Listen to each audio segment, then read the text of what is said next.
Good evening, everybody. Welcome to Historic St. Mary's City.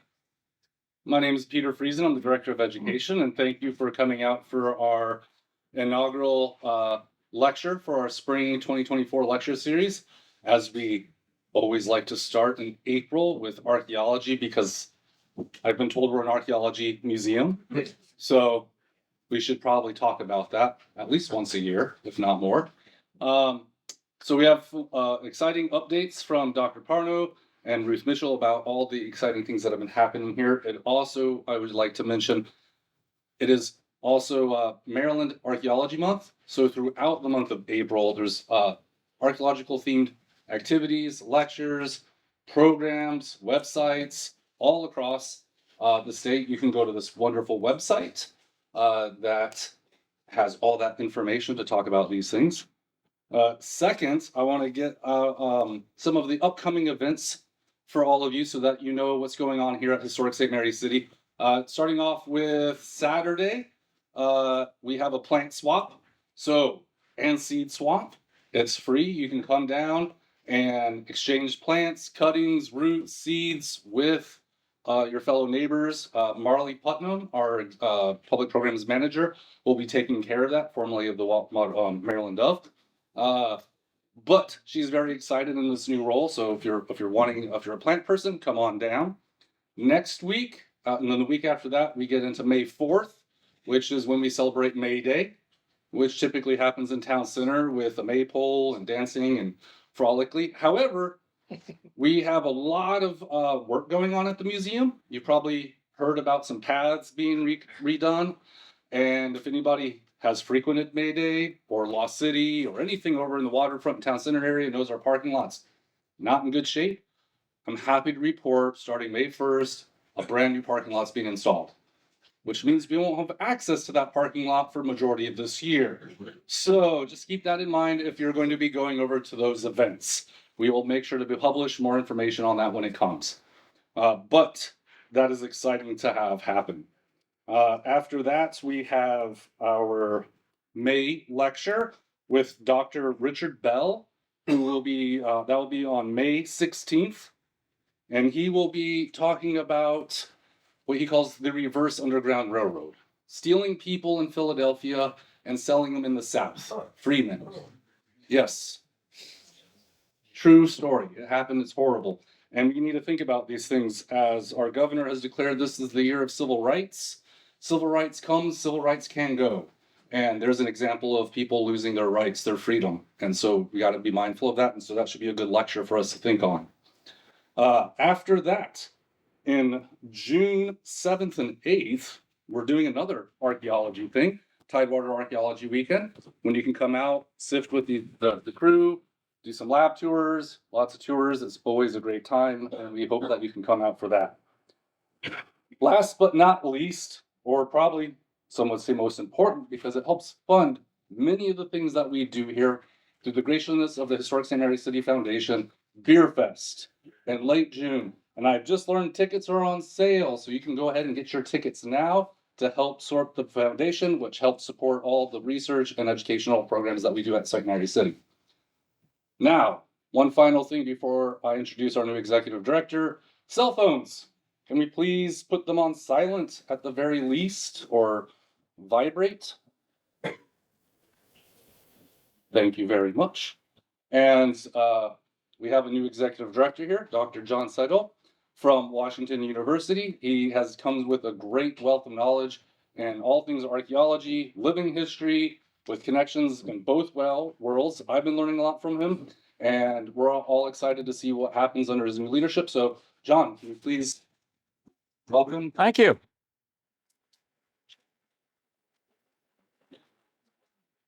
Thank you, Peter, and thank all of you as well. Welcome to our first lecture for 2024. Again, my name is John Seidel. I am the relatively new director here, having been here just about 106 days, but who is counting?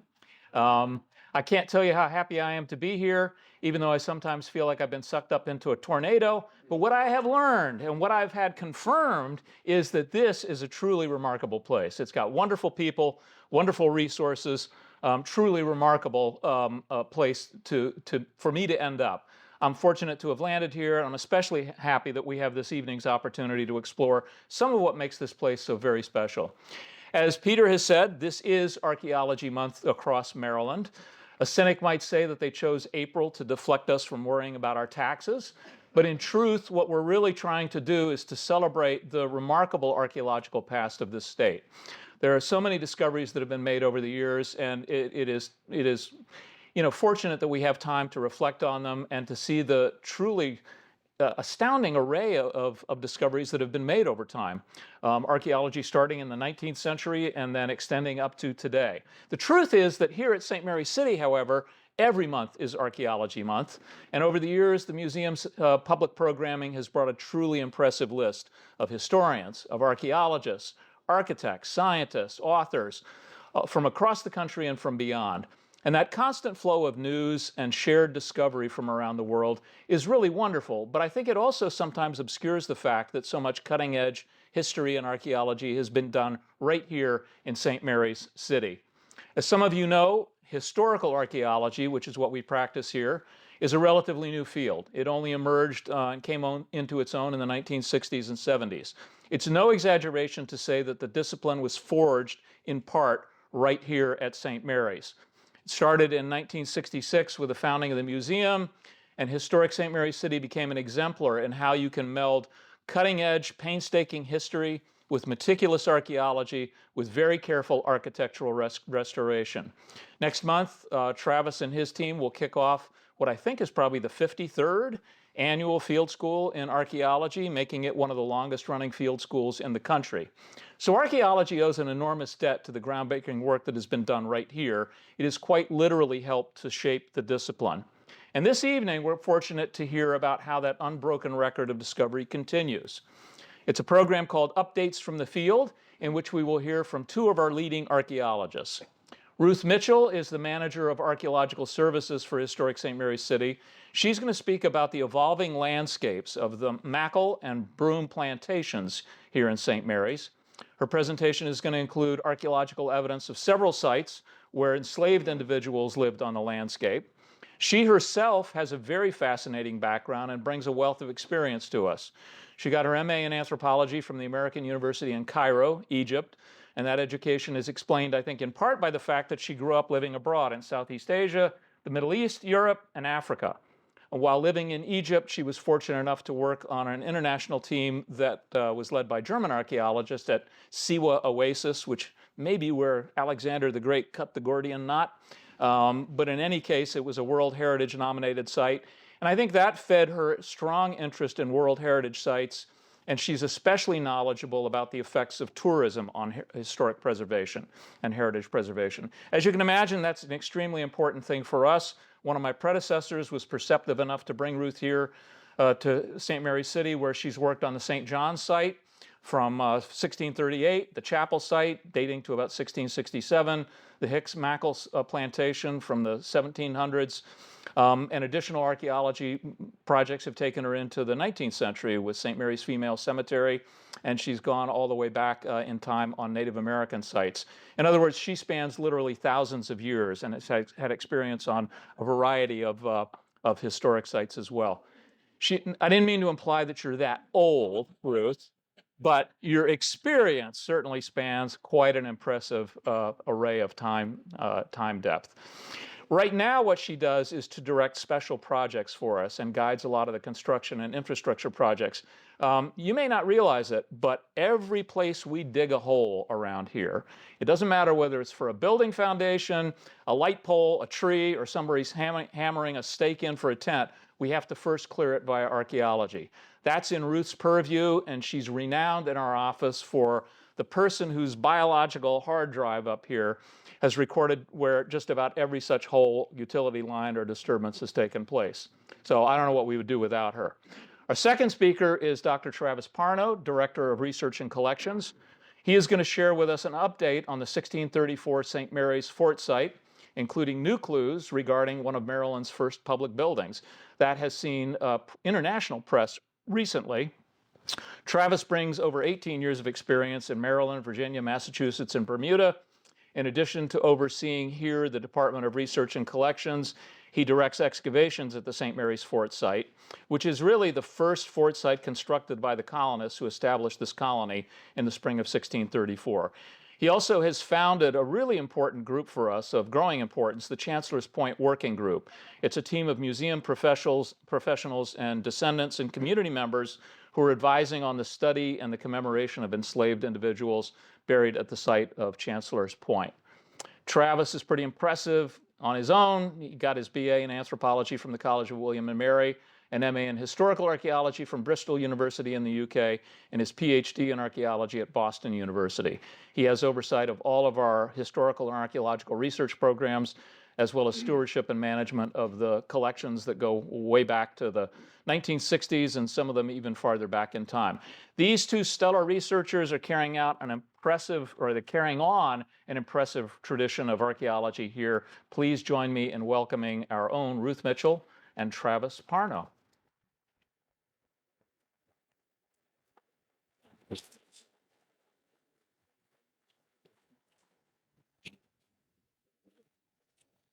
Uh-oh, somebody dropped something. Hopefully it wasn't me. Can everybody hear me? Oh. I think I got it. Well, thank you everybody for coming out tonight. Joining us this evening as we celebrate the annual month of April as Maryland Archaeology Month. Be sure to check out our website for additional information on events and other tidbits. I'm actually the webmaster, so I like to brag about, how many hits we got on the website. So please visit it often. Tonight I'm going to discuss the evolving landscapes of the 18th and 19th century Mackall and Brome plantations. But I actually wanted to start with the 17th century. The Augustine Hermann map of 1670 is the only surviving map from the 17th century that depicts the St. Mary's City landscape. We've all spent a lot of time enlarging and staring at this map, even making it fancier by enlarging and coloring in the little buildings that are depicted on it.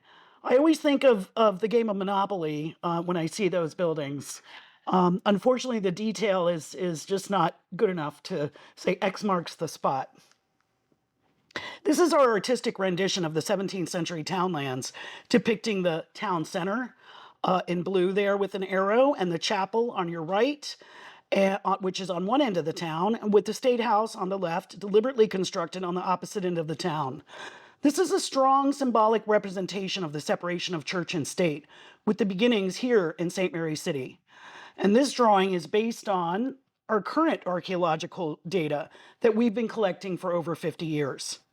By the second half of the 17th century, we see that the town developed with roads laid out and individual lots being taken up and established by the colonists. And once the capital moved to Annapolis in 1695, the landscape changed considerably, with buildings being torn down and paths or roads disappearing due to the subsequent plow agriculture. Needless to say, after the capital moved, the population in St. Mary's plummeted, and the town evolved into primarily an agrarian landscape. During the 18th and 19th century, we're greatly aided by what survives in the historical record. There are several maps that depict the landscape, and we start seeing names of landowners. A 1787 plat shows the landowners' names as John Mackall and George Hicks, and an 1824 river survey depicts Church Point with Brome and another Brome as landowners. Then a later 1859 map depicts Brome's Wharf and Dr. Brome's house. None of the surviving maps or drawings from this period depict the locations of where the enslaved population lived. The Hicks, and then the Mackall, and then later the Brome families that owned most of the original 17th century town were the minority of the town's occupants, with the majority being the enslaved population. By the Civil War, there were as many as 60 enslaved individuals living in St. Mary's City. What do we find in the research, in the records? And it includes various lists, some with anglicized names and sometimes only first names, ages, gender, health maladies, and of course, value. Two of these types of lists are seen here, where we have On the left, John Mackall's 1814 estate inventory after his death, which lists 40 individuals, first name only, age, and value. And on the right are 19 names of people who left with the British during the War of 1812. Here we have the first names, no age, but there is value. The Treaty of Ghent list was created in 1826 for those who were applying for and eventually did receive reparations for their property that had escaped. Runaway ads also provide some tiny amount of personal information, such as this rather detailed one from 1794 posted by John Mackall stating, "Ran away by the name of Harry, 26 years of age," and it goes on to describe some rather serious injuries which occasions him to limp. And then you start to get a sense of the talents and multiple skills this man has. He is handy and ingenious, part of a shoemaker and carpenter, a good cooper and blacksmith, and foraging of keys with the long and frequent use of them. The historical record gives us enough information to understand the basic layout of the major landowners and the roads. This depicts the landscape by about 1750, during which time most of St. Mary's City was owned by William Hicks. His house was built on land once known in the 17th century as Governor's Field. His brother George owned a house on the property on the other side of Mill Creek. And these are the same buildings that you've seen in a few images ago in the 1787 plat. In 1774, William Hicks put up his St. Mary's property, which was 371 acres, for sale. And we have this surviving advertisement, which thankfully lists 10 different buildings, including 2 quarters for the enslaved. The property was then purchased by John Mackall, a Calvert County planter. 12 of these 10 buildings that were standing in 1774, one of them survived into the 20th century, and that was the 1758 granary. Once John Mackall purchased the property, he added an additional barn in 1785, which is still standing today. Sadly, the 1758 granary had to be dismantled as time and storms took their toll on the building. But with the help of grant funding, we were able to save the Mackall barn, which has been turned into an exhibit. We believe that it's the oldest standing agricultural structure in Maryland. Taking the historical record and combining it with the archaeological data, we start to have an understanding of where the second half of the 18th century sites are on the landscape. Other sites that we've identified from the 1750 to 1780 time period are depicted here. William Hicks' 1758 granary is indicated with a solid red dot, but where the other buildings listed in the 1774 advertisement are located is less certain. The cluster in the center and along Mattaponi Road represents where we believe William Hicks' period slave quarters were. There's a site near the granary, which may have been an overseer's house, and several of these other sites may be part of the agrarian operation that Hicks was developing on this part of the landscape. As we examine the property on the other side of Mill Creek along Mattaponi Road, we start to get a better understanding of the William and George Hicks, and then later Mackall, period landscapes. Our understanding of this area relies heavily on 2 archaeological surveys conducted nearly 30 years apart. On the north side of Mattaponi Road, a survey that was one of my first jobs when I graduated from college, was to work on that survey, along with 1 or 2 people in the audience.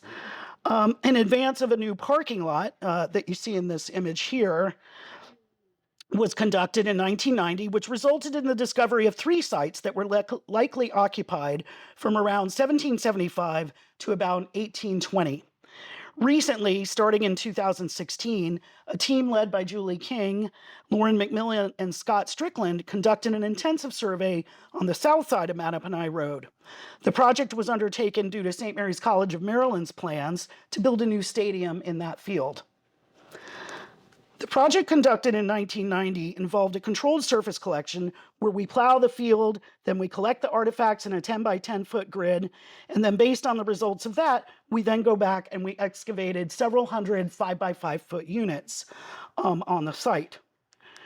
Artifacts in general that were recovered from the project were represented by a low artifact count, but the ceramics showed quite a variety.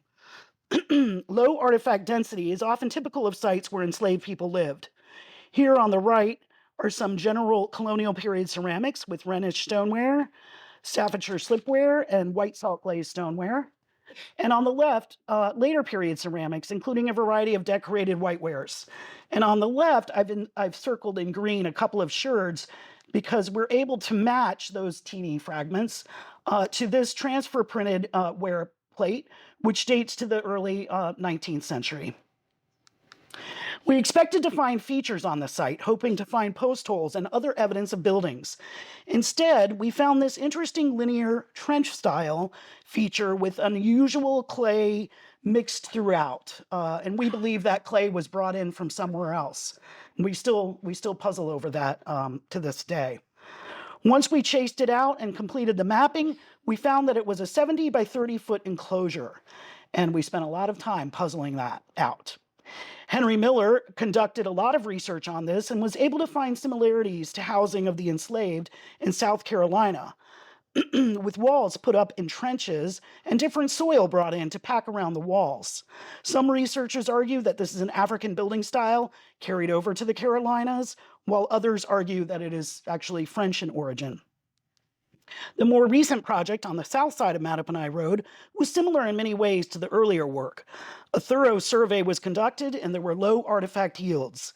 After deep analysis on the project, it was concluded that enslaved individuals lived on this side of Mattaponi Road as well. Evidence of actual structures that once stood on the site have been plowed entirely away. Back to examining the historical record. By poring through Orphans Court valuations and indentures and the 1798 federal tax assessment, Bailey Marks conducted an in-depth research for her PhD dissertation. And the data that she analyzed dates from 1780 to 1841.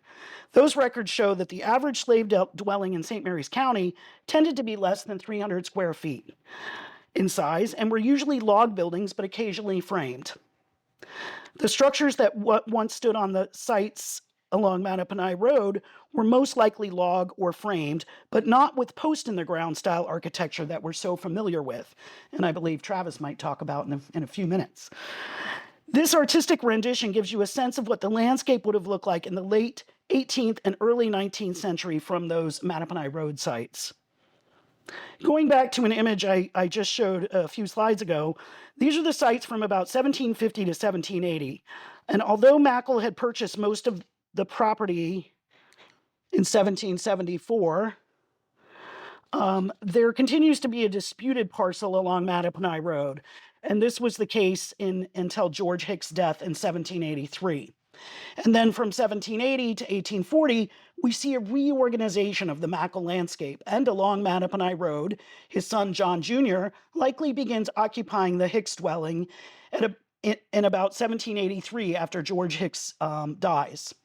We also see Mackall and his son focusing and expanding their agrarian operations where the granary was located, which was still in use. In 1785, Mackall added a large barn to that complex, and the Mattaponi Road enslaved population likely was largely abandoned by about 1820. Mackall's death in 1840 is quickly followed by his son's death in 1815, and the newly married granddaughter of Mackall Sr. inherits the property and marries into the Brome family. The 1820 to 1840 period is marked by considerable transition. One of the structures that likely didn't survive through the transition period is a support structure for the Hicks and later Mackall plantation. We recently found this 18th century structure that was a framed building underpinned by shallow, reused brick footer. It measures 24 by 16 feet and has a cellar on the south end and a hearth on the north end. This structure might be the storehouse that's mentioned in the 1774 Maryland Gazette advertisement. The location of this is adjacent to the main dwelling house and is likely that a few of the 40 enslaved individuals that Mackall owned upon his death lived in the dwelling house. Lived in the dwelling house, the nearby kitchen, and possibly this structure. We have yet to find the kitchen and the actual dwelling house, despite all the archaeology we've done on the site. The next time period on the landscape spans from 1840 to about 1900. The northwestern portion of the landscape has considerable changes with the addition of the rectory and the construction of the St. Mary's Female Seminary, And in 1840, Dr. John Brome inherits over 1,400 acres. He builds a large house along with several outbuildings and begins reorienting the landscape. He constructs his manor house on a bluff overlooking the river and has several slave quarters built. A number of the 1840 Brome period buildings survived into the 20th century, and many still stand today, although they've been moved to different locations. Recent analysis by Terry Brock for his dissertation provides a thorough look at how Dr. Brome organizes his landscape throughout the 19th century. Terry analyzed 7 sites that were likely dwellings for the enslaved, built by Dr. Brome. Additionally, Terry's work, quote, examines how Brome managed his plantation during and after slavery, and how African Americans used, reused, modified, and changed the plantation landscape to survive their bondage and to find their freedom after slavery, end quote. One of the enslaved houses still exists. It's a duplex, and an additional single quarter stood until about the 1930s. The earliest image that we have of the quarters is this 1890 photo. The single quarter in the foreground stood, as I said, until the 30s, possibly into the 40s. But both buildings were framed construction and have brick chimneys made with recycled bricks from the ruins of earlier buildings. Terry Brock's work provides an excellent analysis of the lives of those who lived on the Brome landscape, both before and after emancipation. The duplex quarter was lived in by the Milburn family until the 1950s, and Terry interviewed a number of the surviving family members. The duplex was moved in 1995, along with all of the other Brome period structures, and is now an exhibit where we show how the structure was used before and after emancipation. And the exhibit interprets 3 different time periods of occupation. If you haven't had a chance to visit that exhibit, I strongly recommend you do. It is a rare surviving example in St. Mary's County of an original slave building. Archaeological work conducted in 2003 for the exploration of the Nuthead print shop exposed the location of the single quarter, which measures 15 by 17 feet. Evidence of a small subfloor pit and a brick hearth can be seen in this image. Framing for the building was shallow or possibly even on the ground surface, underpinned by some cobbles in some locations. An interesting bit of archaeology is that the single quarter was built right on top of the 17th century site where the print shop was located. They probably didn't know that at the time. The architectural elements of the single quarter are largely still intact as we carefully reconstructed the print shop in ways to preserve the quarter. So far, I've discussed some of the historical records and some of the archaeological records, and I'd like to turn back for a minute to those multiple lists of names. The list of names can be really valuable, as we don't find names while we're out there digging in the dirt. I bring this up because so much can really be gleaned from these lists. For example, our colleague Silas Hurry, who's here tonight, thanks for coming, Silas, really delved into these lists and was able to trace 5 individuals who escaped during the War of 1812 and ended up in Nova Scotia, as well as a number of individuals who ended up in Trinidad. Such fascinating work, and that's a long presentation unto itself. Pivoting back to the landscape, it's interesting that Dr. Brome established his new home on what was originally the 17th century town center. This is a prime location as there's direct access to a freshwater spring. Additionally, the location on the bluffs of the St. Mary's River gives him easy access to his small landing and provides a vantage point, allowing him to overlook the wharf he built in 1845. To the south of the manor, there's ease of access to the agrarian complex, as well as the ability to have direct oversight to his enslaved labor force. As you can see from this 1830s aerial image, the agrarian complex was actually first started by William Hicks in the 1750s and then expanded on by Mackall and then later Brome, who continued to focus his agricultural center in that same location. So while homes of the enslaved people were moved around the landscape and organized by the owners over time, the agricultural center remained a constant even well after emancipation. While today we might not be able to put the names of the enslaved people into the quarters that they lived in, but what we can see is the larger picture of the forced relocation of enslaved people into various parts of the landscape at different periods of time. A landscape approach to archaeology takes names on a page, like Jacob, 9 years, Daniel, 5 years, Nan, 59 years, and Rachel, 40 years, and adds a new place-based dimension to their lives, putting the population collectively back into the homes in which they lived. Thank you very much.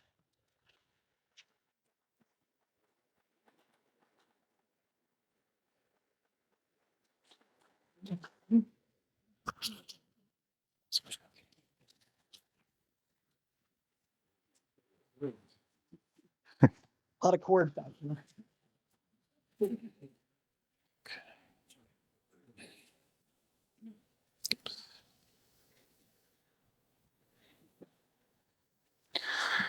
Good evening, everyone. Thank you. It's good to see you all. It's good to be here. I'm going to talk to you a little bit tonight about what's new in the St. Mary's Fort excavations. We're going to talk a little bit about what we've been doing over the last year, new findings, and where we're going from here. So for anyone who is unfamiliar with this story, in just an incredibly brief snapshot, back in 2018, we were able to secure a grant from the Maryland Historical Trust to hire a geophysicist to come perform some scientific testing to locate, in an attempt to locate the remains of the first fort built by the Maryland colonists who arrived in March of 1634. We don't know a lot about what the fort actually looked like. There's one historical description that I'll talk about in just a second, but we knew it was a large, likely palisaded enclosure, a palisade being a wooden wall built out of timbers, sunk in a trench side by side to make a large fortification. So in that survey in 2018, the ground penetrating radar portion of that survey revealed a large rectangular palisaded enclosure. We tested that data back in 2019 and concluded that yes, we had actually found the remains of St. Mary's Fort. So the image that you see on the right here is sort of a conjectural drawing of what we think St. Mary's Fort may have looked like. But as the archaeology is showing us, that image is also woefully out of date, as it was created in 2020 by the presenter's father, who has recently been updating that image, and we'll have a new version to share hopefully sometime soon. But since the time that we have been excavating out at the fort site, we began in earnest in July of 2020. So right in the heart of COVID, we took a team out there, masks on, out in the hot sun, and started working. And one of our focuses from that early period is an area that you see over on the right here, where the ground penetrating radar identified a really intriguing feature, and that's been the subject of our study. So I mentioned a historical description, and that comes from a letter written by Governor Leonard Calvert, Maryland's first governor, dated to May 30th, and it's a long letter, but in that letter he says, "We have seated ourselves within 1/2 mile of the river, within a palisado of 120 yards square, with 4 flanks. We have mounted 1 piece of ordnance and placed 6 murderers in parts most convenient," and he goes on to say, "A fortification sufficient, we think, to defend against any such weak enemies as we have reason to expect here." So that is the limit of the description that we have of what St. Mary's Fort should look like. But I also want to point out one other key piece of data that comes from an early text, circa 1635, A Relation of Maryland, that's describing sort of the conditions of settlement. And one detail in there says, "And the next day they began to prepare for their houses, and first of all a court of guard, or a guardhouse, and a storehouse."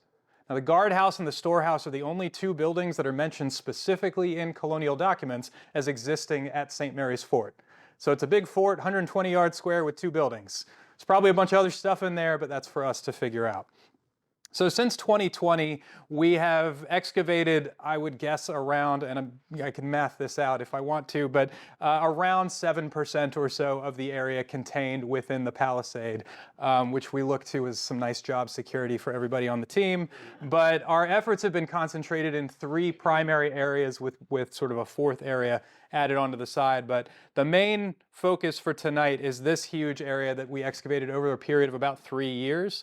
We've also investigated portions of the northwest palisade wall and found a bastion up there on that north corner. So a bastion being an outwork that appears on the corner of a fort where you can send guards out so that if somebody is attacking your walls, they can fire along the walls at the attackers. So we have a bastion to the north, and then a large circular bastion where probably that 1 piece of ordnance that Calvert mentions was mounted right here, and I'll come back to that area.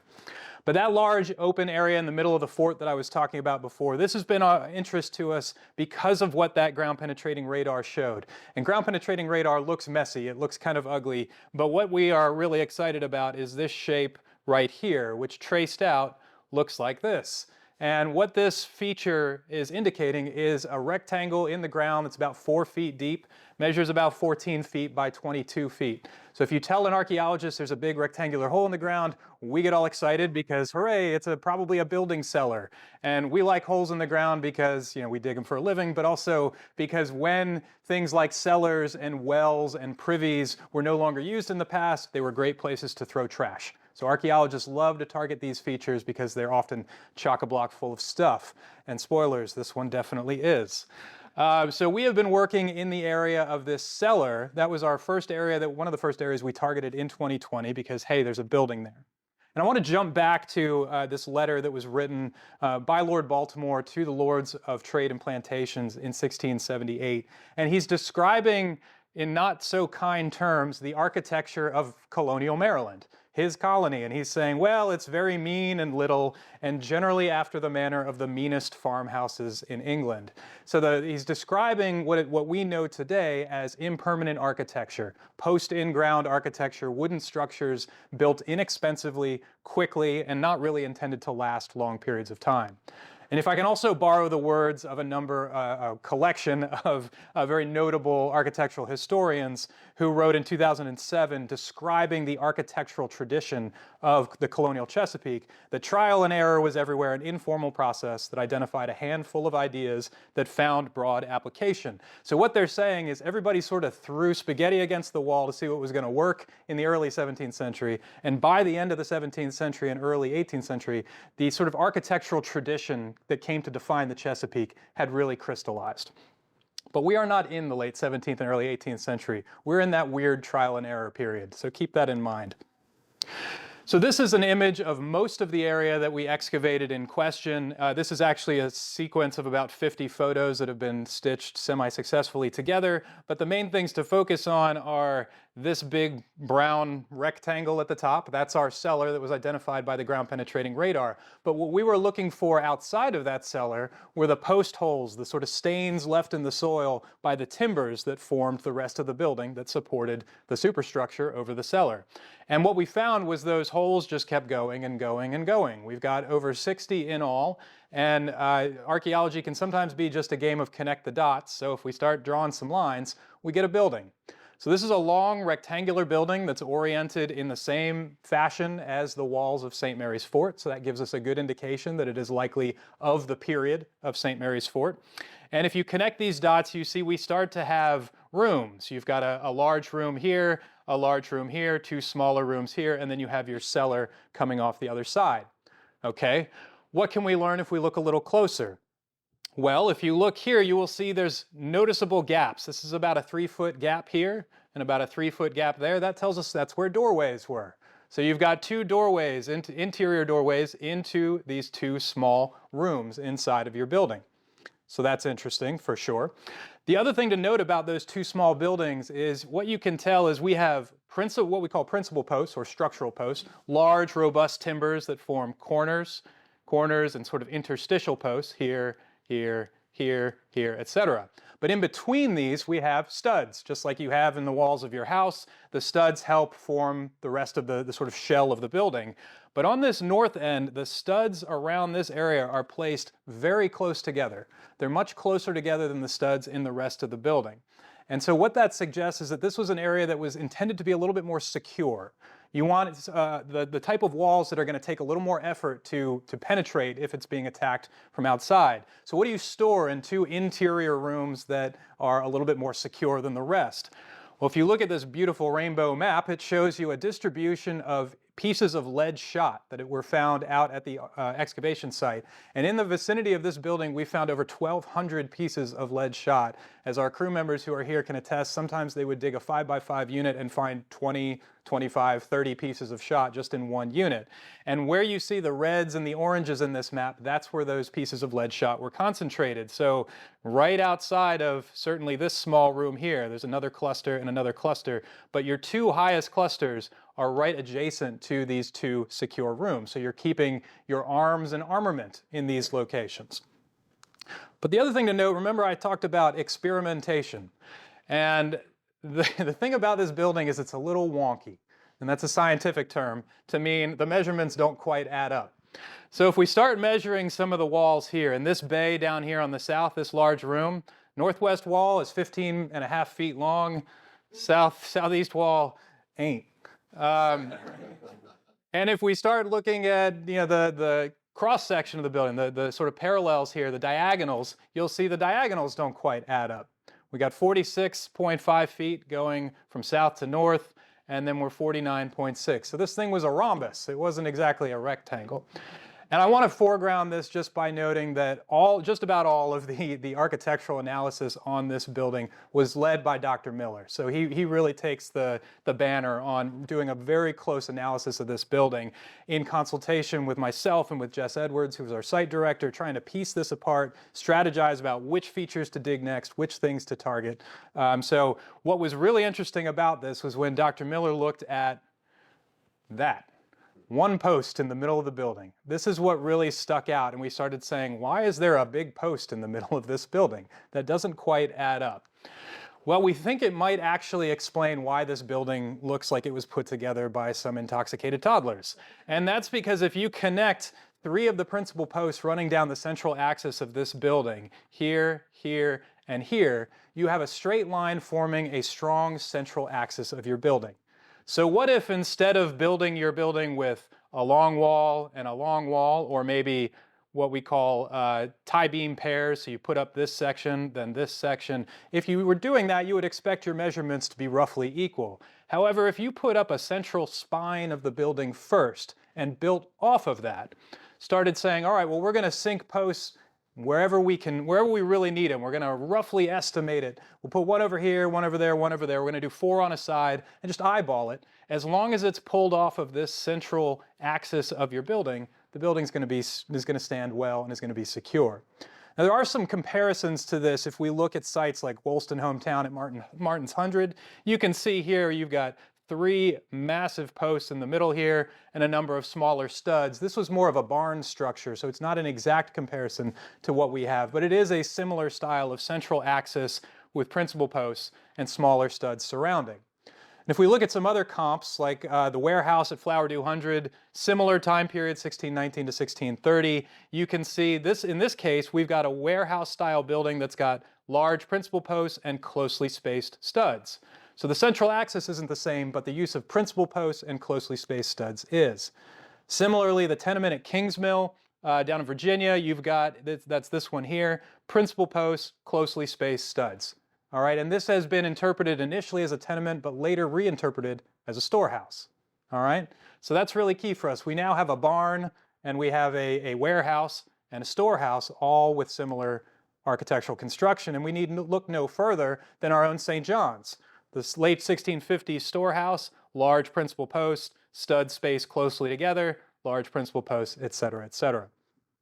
So we start looking at our floor plans, looking at our structure compared to some of the other structures that I've talked about, and you look at just square footage. The St. John's and Flowerdew 100 examples were plantation-based storehouses. They were storehouses intended for a single plantation's use.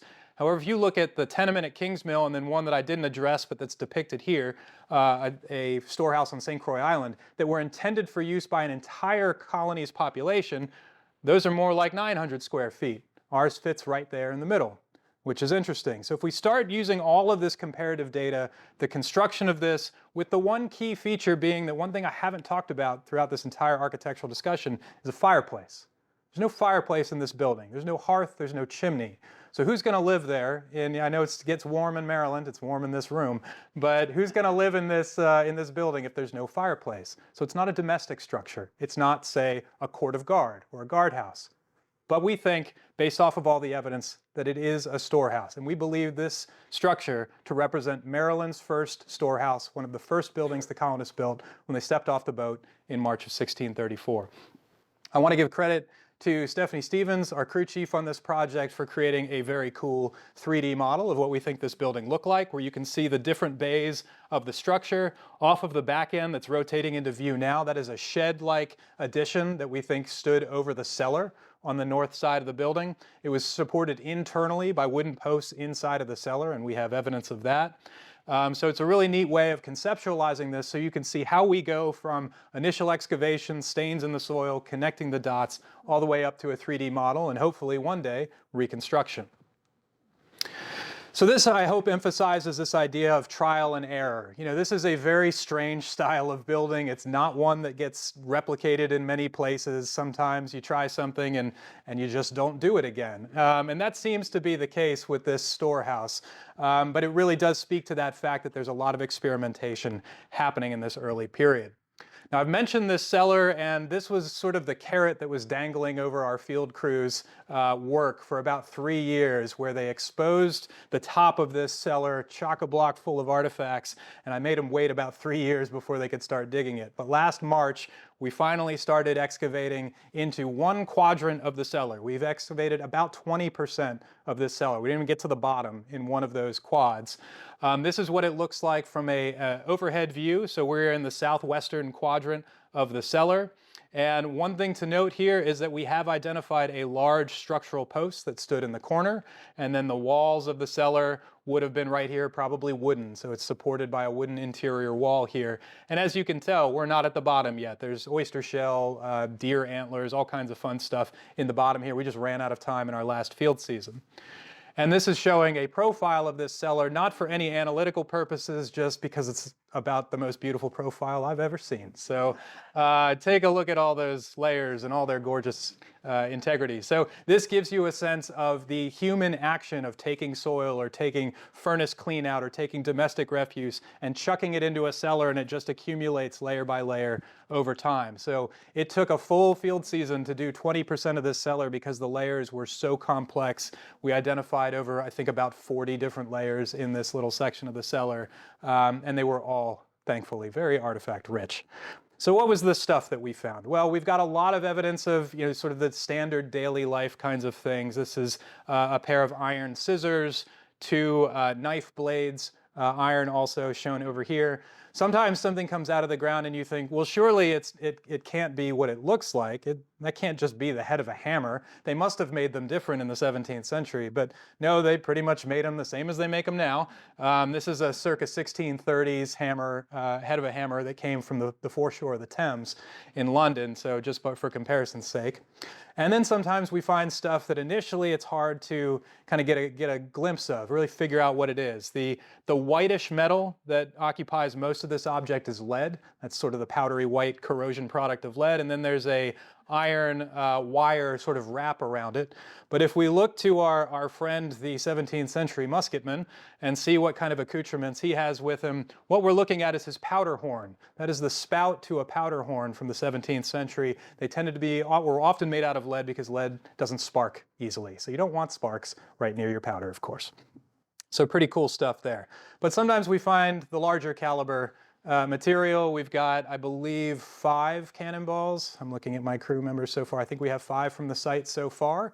3 that have been found in the last year and a half or so out of the cellar. So a lot of cannonballs of very similar caliber, sort of in the about the same size, really. But a lot of evidence of that defense, that one piece of ordnance, 6 murderers, the kind of short, stubby cannons that Governor Calvert wrote about.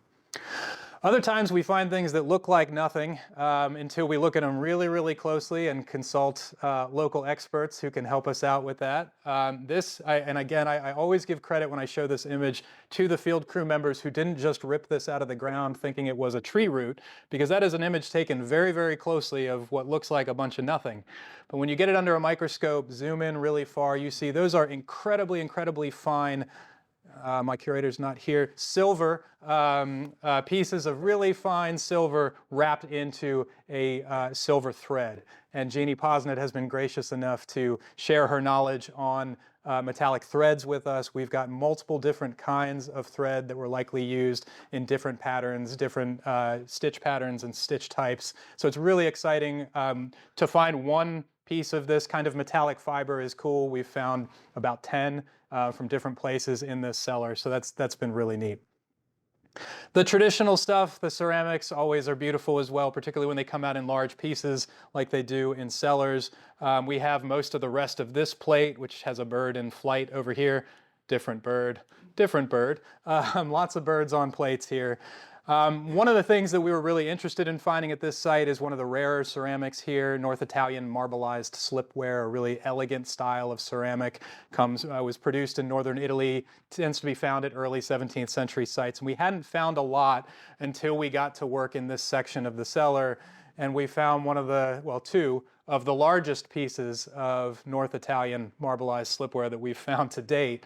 And yeah, it was one of those where it just kind of kept going and going and going. So these are two fragments of a marbleized slipware bowl. We have since found about 6 other fragments that mend with this. So someone brought a incredibly fancy, very fine bowl over here and sadly broke it into pieces and threw it in the cellar for us. So that was very cool.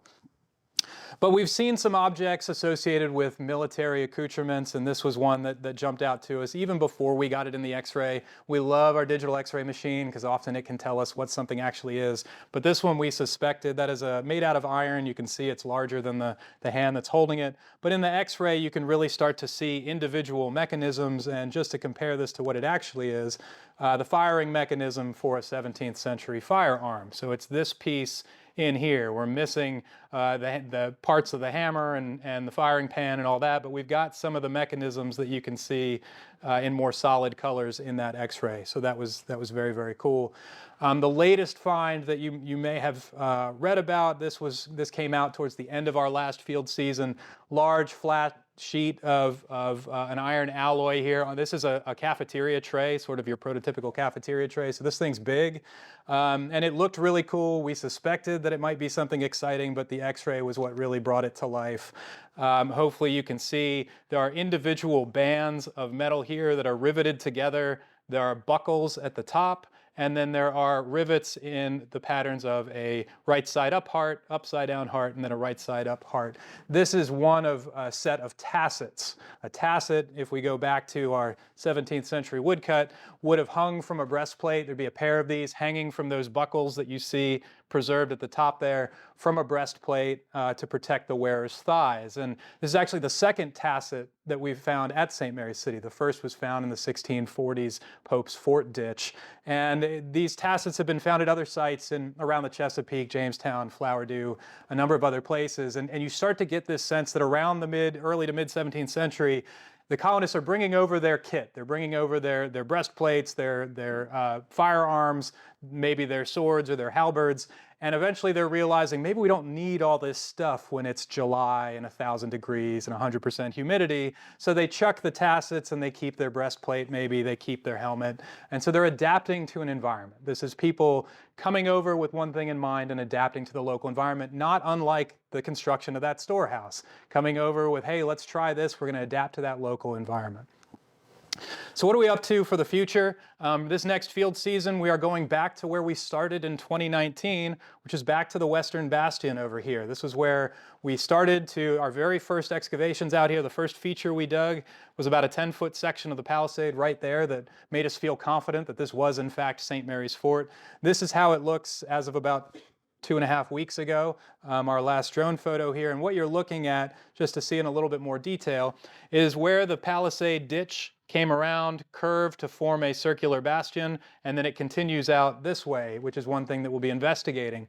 But as with everything here at St. Mary's City, people have lived here long before the fort and lived here long after the fort. And so we have a late 17th century site kind of squashed right on top of this area of the fort. And so this is a huge, you can see it a little more clearly there. This is a huge feature, probably about 4 feet deep, circular pit that's full of late 17th century artifacts. And it's probably related to a 1680s, 1690s house lot that's right nearby where we're working. So part of our job for the summer will be excavating the palisade, but also getting into this later 17th century feature. And why are we digging all these features here? Because as we do at St. Mary's City, we're going to rebuild a portion of St. Mary's Fort for the first time. So we have grant funding to reconstruct the bastion and firing platform a portion of the palisade walls, install a ADA accessible ramp, and we're going to move the cannon that is over on the path that leads out to the chapel. If you've been out that way and seen the cannon out there, that cannon is going to get relocated onto this firing platform roughly where it originally stood back in 1634. So we're really excited about this project. We're hoping to get this reconstruction going towards the end of this year, assuming everything goes as planned, so which means early next year. We will, of course, be running our annual Field School of Historical Archaeology. I appreciate Peter mentioning Tidewater Archaeology Days. So Field School this year runs from May 13th to June 21st. Tidewater Archaeology Days, June 7th and 8th. That's a Friday and Saturday. Come on out to the fort site, screen for artifacts with us. The whole crew will be out there ready to help you screen, identify things. It's a great thing to bring families to. Children, grandchildren, etc. So come on out and join us for those 2 days. We also have 4-week internships with some of our students who are going to be continuing on after the field school into July. So this is normally where I would stop and say thank you very much, which I will say, I promise, but point you to our Instagram page. The QR code there will get you to it if you want to follow our excavations, see the updates, see what we have going on in real time. But I did want to mention one more thing tonight and make a little bit of an appeal, not on behalf of St. Mary's City, but on behalf of some of our friends and colleagues at James Madison's Montpelier. About 2 weeks ago at this point, a week and a half ago, Monday last, the archaeology lab at Montpelier suffered a nasty fire. They were operating out of a building that's about 100 years old, and portions of their office caught on fire. The response from the fire company was incredible.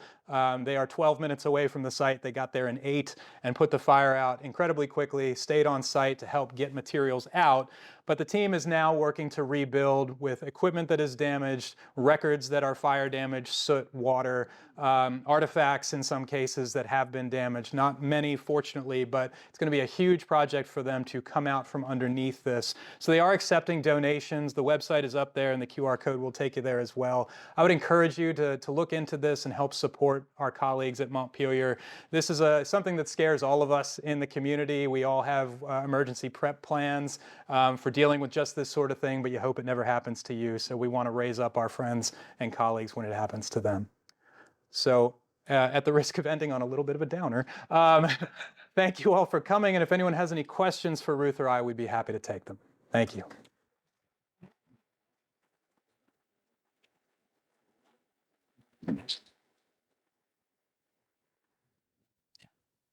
How long did the colonists live in the fort, and have you found any Indian hunting? So the question was, how long did the colonists live in the fort, and have we found any Native American artifacts? The colonists probably lived in the fort for about 8 years at most. I would say the majority of the colonists lived there for maybe 1 to 3 to 4 years, and by 1642, so 8 years after they landed, the land had been patented by Governor Calvert, and at least one colonist was strongly encouraged to leave, i.e. evicted from the fort, because he was claiming his land. It's that same year, 1642, where there are no further references to St. Mary's Fort in the colonial records. So it seems to have been either allowed to fall down, decompose, decay, or was just no longer in use at all by 42. So it's a fairly short-term occupation. To the question of have we found any indigenous material, every square we dig, we find Native American stuff. People have lived here for 12,000 years. We've got artifacts from the fort site going back about 8,000 or 9,000 years, all the way up to the 17th century. So before it was a great place to live for the colonists, it was a great place to live for Native peoples. And we know, of course, the colonists, when they arrived, negotiated with the Yakomiko, who were the people who were living here. And in some cases, colonists actually lived in vacated Yakomiko dwellings while they were working on building the fort and building their own houses. So there is a little bit of overlap there, but yes, we find a lot of indigenous material at the site. Yes, sir. Any sense yet of the kind of trees used for the palisade? No exact sense. We're not getting wood samples or anything like that, but it's going to be pretty typical of what's around, whether it's white oak, locust if you can get it. You know, it's pretty standard to what is native, but we don't have any wood samples or anything that we've tested. If it was pine, 8 years would be the end of it anyway. Yeah, and we don't typically tend to see pine used in construction of timber frame buildings for that very reason. Yes, ma'am. Tours of the site for the public? Wonderful question.